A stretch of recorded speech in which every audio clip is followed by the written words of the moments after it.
What's up, guys? Welcome to your 191st Android tutorial for the new Boston. What we're going to do in this tutorial is we're going to use a seek bar to control the volume. Right now it's not programmed, so you can still hear the volume. It's going to be two tutorials, and then we're going to basically wrap up our application, add some ads, put it on the marketplace, all that good stuff. So we're going to kind of go quickly, but not too quickly. All we're going to do is we're going to create an XML layout that has a seek bar, and that's under the form widgets.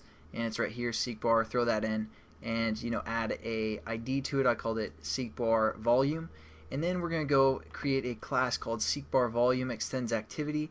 We're going to set up a seek bar instance and a media player instance. Nothing too new here. Well, I guess the seek bar is, but we just have to add a reference to the XML for our seek bar. We have to set our content view to that XML layout, and within the onCreate method, that's where we're going to start our media player. Again, I just referred to that background music RAR folder, RAR sound that we included in our project, and then I started it. I also added an on pause method that releases the sound. So nothing too new there. I hope you guys can set that up. And how we're going to handle our volume is through something called an AudioManager. So we're going to set that up above our class, and we're just going to say AudioManager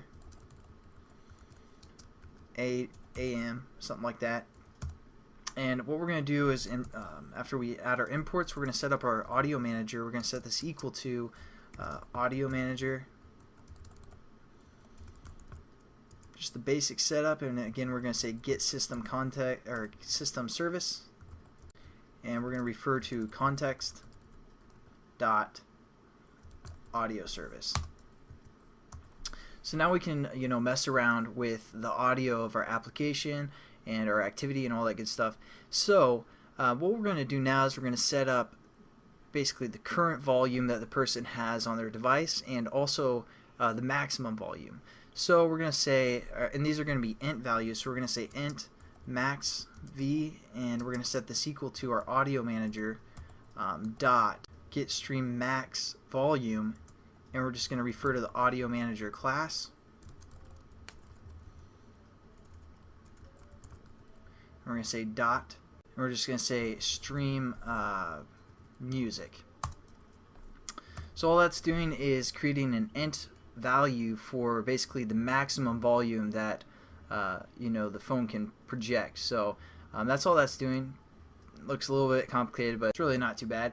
So then we're going to set up the current volume. So we're just going to say current v, and we're going to set this equal to, again, our AudioManager dot get system volume or stream volume instead of max volume. And we're going to again set this up to our audio manager class dot stream music as well.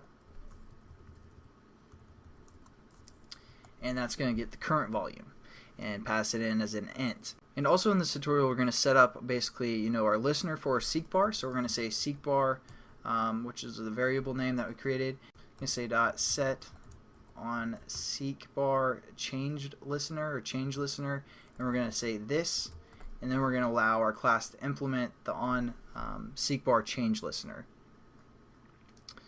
So there we go, and then we just have to add our unimplemented method.